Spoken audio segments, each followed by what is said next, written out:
سرور کہوں کہ مالک کو، مولا کہوں تجھے، سرور کہوں کہ مالک کو، مولا کہوں تجھے، سرور کہوں کہ مالک کو، مولا کہوں تجھے، باغ خلیل کا گلے زیبا کہوں تجھے، باغ خلیل کا گلے زیبا کہوں تجھے، باغ خلیل کا گلے زیبا کہوں تجھے، گلزار قدس کا گلے رنگی ادا کہوں، گلزار قدس کا تجھے رنگی، گلزار قدس کا گلے رنگی ادا کہوں، درمان درد بلبلے شیدا کہوں تجھے، درمان درد بلبلے شیدا کہوں تجھے، اللہ رے تیرے جسم منور کی تابشیں، اللہ رے تیرے جسم منور کی تابشیں، اے جان جان میں جان تجلی کہوں تجھے، اے جان جان میں جان تجلی کہوں تجھے، تیرے تو وصف اے بے تناہی سے ہیں بری، تیرے تو وصف اے بے تناہی سے ہیں بری، حیراں ہوں میرے شاہ میں کیا کیا کہوں تجھے، حیراں ہوں میرے شاہ میں کیا کیا کہوں تجھے، لیکن رضا نے خط میں سخن اس پہ کر دیا، لیکن رضا نے خط میں سخن اس پہ کر دیا، خالق کا بندہ خلق کا آقا کہوں تجھے، خالق کا بندہ خلق کا آقا کہوں تجھے خالق کا بندہ خلق کا آقا کہوں تجھے. الرحمن الرحیم.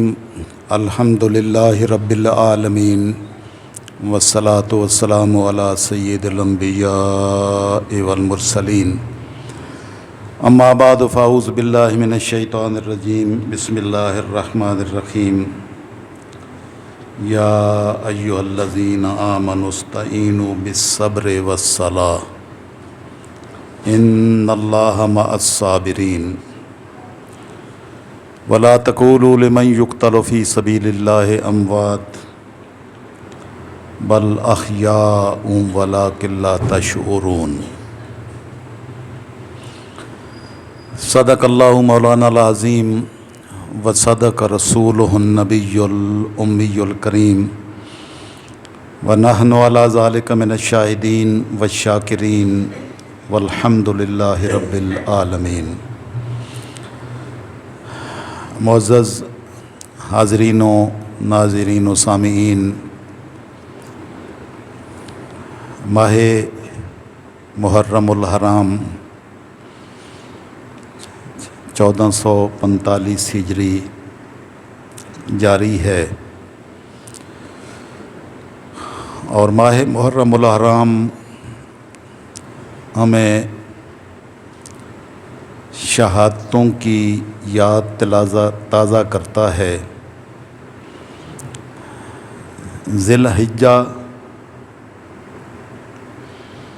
اسماعیل ذبیح اللہ علیہ الصلاۃ والسلام کی قربانی کی یاد دلاتا ہے، اور اختتام فدح عظیم جو امام عالی مقام امام حسین رضی اللہ تعالی عنہ اور آپ کے دیگر تمام ساتھی اور اہل بیت رسول صلی اللہ تعالی وسلم کی قربانیوں کی یاد تازہ کرتا ہے. یہی اصل میں تربیت تھی سید الانبیاء صلی اللہ تعالی وسلم کی، اور خانوادہ نبوت نے اس امت کے ہر فرد کی تربیت اس عنوان سے کی کہ موت اور زندگی کا فلسفہ سمجھا دیا. عام دنیا میں لوگ یہاں چلنے پھرنے، کھانے پینے، اٹھنے بیٹھنے، جاگنے سونے، مختلف امور کام سر انجام دینے کو زندگی کہتے ہیں. اور جب انسان کی روح جسم سے نکل جاتی ہے اور وہ چلنے پھرنے، کھانے پینے، دیگر تمام امور سے رک جاتا ہے، بلکہ اس کا نام بھی باقی نہیں رہتا. جب روح نکل جاتی ہے تو میت کہا جاتا ہے کہ میت اٹھاؤ، نام بھی اس وقت نہیں لیا جاتا. تو لوگ سمجھتے ہیں کہ چلنے پھرنے کا نام زندگی ہے، اور یہاں سے کوچ کر جانے کا نام موت ہے. لیکن یہ باقی سارے ادیان میں تو اسی طرح ہی ہے. سارے جتنے مذاہب دنیا میں لوگ ہیں اسلام کے سوا، وہ یہی سمجھتے ہیں اور یہی تصور ہے. لیکن اسلام نے موت اور زندگی کا فلسفہ تبدیل کر دیا، بلکہ چلنے پھرنے کا نام زندگی نہیں رکھا، کھانے پینے کا نام زندگی نہیں رکھا۔ بہت سارے لوگ آنکھوں سے دیکھتے بھی ہیں، زبان سے بولتے بھی ہیں، ہاتھ پاؤں حرکت بھی کرتے ہیں، چلتے پھرتے بھی ہیں، لیکن یہ دین مبین ان کو مردہ کہتا ہے۔ سمن بکمن امیون، گونگے بہرے اندھے، دیکھنے والوں کو بھی جن کو حق نظر نہ آئے ان کو اندھا کہتا ہے، اور جو حق اپنی زبان پر حق کا کلمہ نہ لائیں ان کو گونگا کہتا ہے۔ اب کم کر بکمن، اور جو کانوں کی سماعت موجود ہو لیکن جو حق کا کلمہ سن نہ سکے تو اس کو بہرا کہتا ہے، اور جو حق کو قبول نہ کرے تو اس کو مردہ کہتا ہے، میت کہتا ہے۔ یہ دین نے فلسفہ موت و حیات تبدیل کر دیا۔ لوگوں کے ہاں جو نظریات تھے ان نظریات سے ہٹ کر نظریہ دیا کہ زندگی چلنے پھرنے کا نام نہیں ہے، زندگی اللہ رب العزت کی ذات کی خاطر اپنا سب کچھ نچھاور کرنے کا نام ہے۔ حتیٰ کہ جو پھر مال، عزت، آبرو، حتیٰ کہ جان بھی اللہ کے نام پر قربان کر دے تو اس کو مالک الملک مرنے کے بعد بھی زندہ کہتا ہے۔ یعنی کچھ لوگ زندہ ہو کر بھی مردہ ہوتے ہیں جن کو دین اور اللہ رسول کی نسبت نصیب نہ ہو، وہ زندہ ہو کر بھی دین کی نظر میں اور اللہ اور اس کے رسول صلی اللہ علیہ وسلم کی نظر میں مردہ ہوتے ہیں۔ اور جنہوں نے اپنے رب کے ساتھ سودا کیا، مال جان اس کے ہاتھ پر بیچ دیے، جس کو میں نے وضاحت کے ساتھ پچھلے خطبہ جمعۃ المبارک میں بیان کیا تھا، تو جنہوں نے اللہ کے ساتھ اپنی جانوں کا، مال کا سودا کر دیا اور اس کی خاطر سب کچھ نچھاور کر دیا، تو وہ دنیا سے کوچ بھی کر جائیں تو مالک الملک ان کو مردہ کہنے پر بین کر دیتا ہے۔ یہ فلسفہ ہے موت اور حیات کا، موت اور زندگی کا۔ یعنی اللہ رسول کی نظر میں موت یہ ہے کہ جس کو اللہ اور اس کی ذات سے تعلق نصیب نہ ہو وہ چلتا پھرتا بھی مردہ ہے، اور جس کو مالک الملک اپنی بارگاہ اور اپنے رسول صلی اللہ علیہ وسلم کی چوکھٹ عطا کر دے تو وہ یہاں سے کوچ بھی کر جائے تب بھی زندہ ہوتا ہے۔ اور یہ تبدیلی مالک الملک نے سورہ بقرہ کی آیت نمبر 53 اور 54 میں بیان فرمائی۔ ارشاد ہوا، یا ایھا الذین آمنوا، اے ایمان والو، استعینوا بالصبر والصلاۃ، اللہ کی بارگاہ میں صبر سے مدد طلب کرو۔ دنیا میں مشکلات آئیں گی، قربانیاں دینا پڑیں گی، جتنے بڑے ہوں گے ان کی قربانیاں بھی اتنی بڑی ہوں گی۔ یہ نہیں ہے کہ قربانیاں چھوٹے دیں گے اور بڑے قربانیوں سے بچ جائیں گے، بڑے بنتے ہی قربانیوں سے ہیں۔ جتنے بڑے ہوں گے ان کی قربانیاں بھی اتنی بڑی ہوں گی، اور جو چھوٹی سطح کے، کم سطح کے لوگ ہوں گے ان سے قربانیوں کا تقاضا بھی کم تر سطح پہ کیا جائے گا، اور جو جتنے بڑے ہوں گے ان سے اتنی ہی بڑی قربانیاں مانگی جائیں گی۔ تو مالک الملک نے ضابطہ دیا کہ اس رزمگاہ حیات میں انسان کو مختلف امور سے، مختلف معاملات سے آزمایا جائے گا، مشکلات آئیں گی، تو مومنین کو حکم فرمایا کہ اے ایمان والو، استعینوا بالصبر، صبر سے مدد طلب کرنا، والصلاۃ، اور نماز سے مدد طلب کرنا۔ یعنی کسی صورت بھی بے صبری کا مظاہرہ نہیں کرنا ہے، حالات کیسے بھی ہوں، صبر کا دامن نہیں چھوڑنا۔ یہی اصل بڑا مشکل مرحلہ ہوتا ہے، جہاں انسان کی مختلف معاملات میں، مختلف آزمائشوں میں، مختلف تکالیف میں انسان کے قدم ڈگمگا جاتے ہیں۔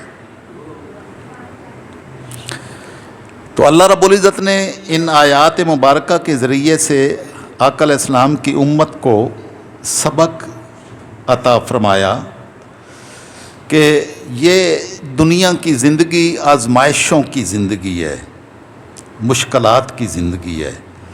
صرف یہ مت سمجھیں کہ اگر آپ نے کلمہ طیبہ پڑھ لیا ہے، اللہ رسول کی غلامی اختیار کر لی ہے، تو تمہیں کوئی آزمائش نہیں آئے گی، یہ مت سمجھنا،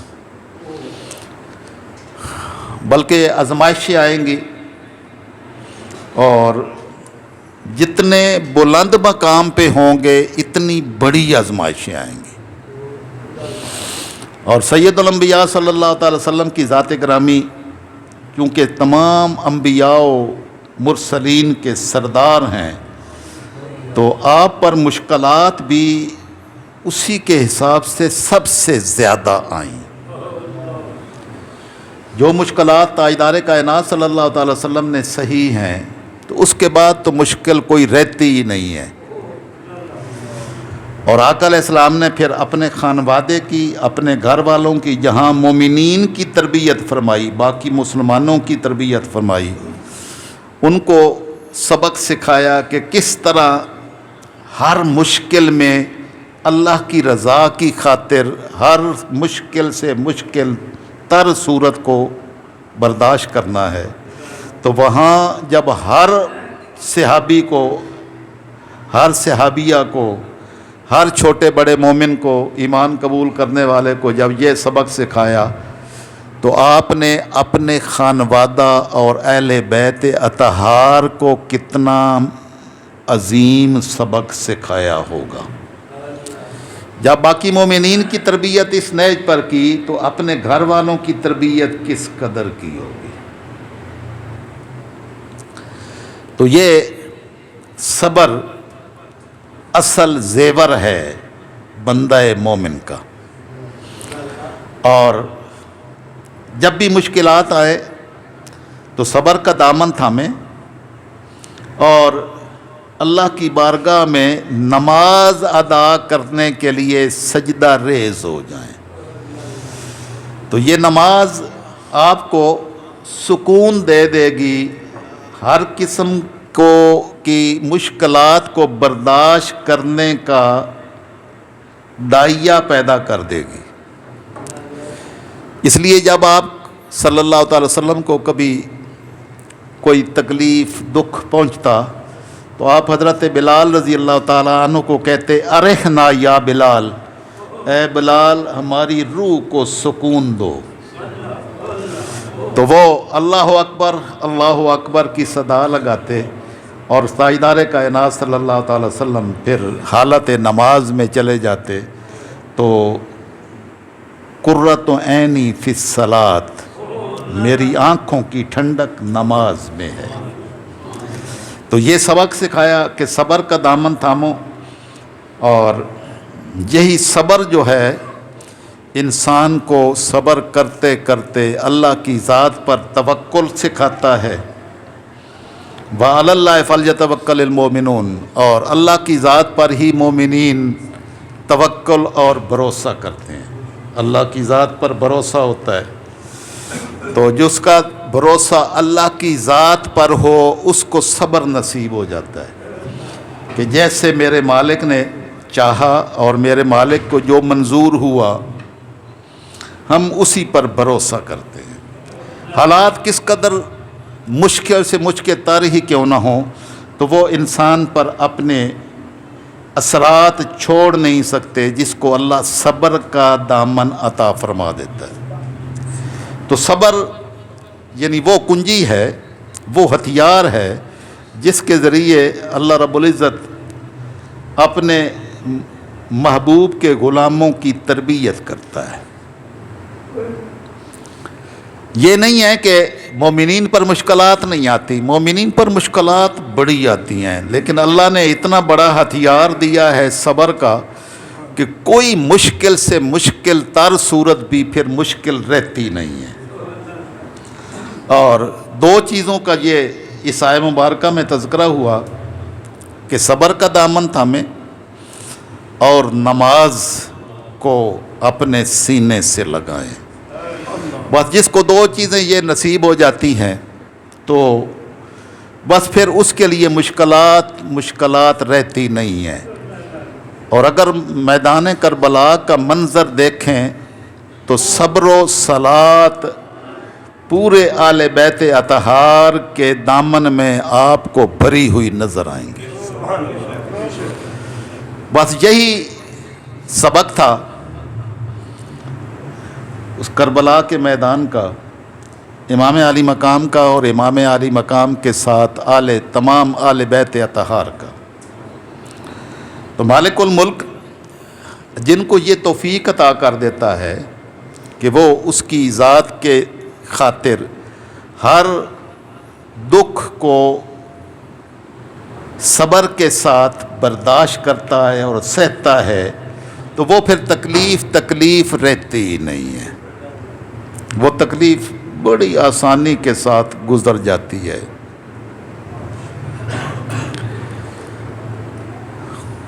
سامنے آگ نظر آ رہی ہو اور اس میں آگ میں ڈالنے کے سارے انتظامات موجود ہوں تو جن کو صبر و رضا کی کیفیات نصیب ہوتی ہیں تو ان کو اگر اس مقام پر کہا جائے کہ اگر حکم دیں تو ہم آگ کو اڑا دیں تو وہ اڑانے کا نہیں کہتے، بلکہ اگر اللہ کی رضا اس میں ہے تو میں اپنا وجود اس آگ میں جلوانے کے لیے تیار ہوں کہ میرے مالک کی مرضی اور رضا اس میں ہے، یہاں تک کہ دعا بھی نہیں کرتے۔ تو وہ اللہ کی ذات پر توکل کرتے ہیں، اپنے سارے معاملات کو اللہ کے سپرد کر دیتے ہیں اور اللہ کی رضا پر راضی ہوتے ہیں۔ اب آپ کو یہ تو معلوم ہے کہ کوئی پتا بھی اللہ کی مشیت کے بغیر حرکت نہیں کرتا، کائنات میں ہر شے مالک الملک کے حکم کی پابند ہے۔ تو جس نے ہر شے کو جس حالت میں رکھا ہے، جس حالت میں بنایا ہے، تو یہ اللہ کی مشیت کے بغیر نہیں ہے۔ تو مومن کی شان یہ نہیں ہے کہ اللہ کی مشیت اور اللہ کی مرضی، اللہ کی رضا کو چھوڑ کر اس کا الٹ کرے تو پھر بندہ کیا ہے، اور اگر اس کے مطابق کرے تو اس کو بندگی کہتے ہیں کہ جیسے میرے مالک کی رضا اور میرے مالک کی مرضی۔ حتیٰ کہ پھر جب جان لوٹانے کی باری آتی ہے تو جان ہتھیلی پر رکھ کر بندہ مومن پھرتا ہے کہ میرے مالک کی رضا کی خاطر جب اس کی ضرورت پیش آئے گی تو میں ذرہ برابر بھی توقف نہیں کروں گا، پیچھے نہیں ہٹوں گا۔ اور مالک الملک نے اتنا مجدہ جہاں فضا سنایا، ان اللہ مع الصابرین، کہ بے شک یقیناً اللہ صبر کرنے والوں کے ساتھ ہے۔ تو صبر کرنے والے تنہا نہیں ہوتے، بلکہ مالک نے فرمایا کہ میں صبر کرنے والوں کے ساتھ ہوتا ہوں۔ تو آپ اندازہ کریں کہ جس کے ساتھ اللہ ہو تو اللہ کے ہوتے ہوئے کسی تکلیف پر، کوئی پریشانی، کسی مصیبت پر انسان کا گھبرانا اور اس کو دکھ محسوس کرنا، تکلیف محسوس کرنے کا تصور کیا جا سکتا ہے؟ ماں کی گود میں بچہ اپنے آپ کو محفوظ سمجھتا ہے تو مالک کی گود میں کیا محسوس کرے گا کہ جس کو مالک نے اپنی میت میں لے لیا ہے، اپنی قربت عطا کر دی ہے۔ تو مالک نے یہ اعلان جب کیا ان اللہ مع الصابرین، اللہ صبر کرنے والوں کے ساتھ ہے، تو صبر کرنے والوں کے صبر کا تو مول پڑ گیا۔ اس کے بعد اور کس شے کی ضرورت ہے؟ کون سی اور چیز چاہیے بندہ مومن کو؟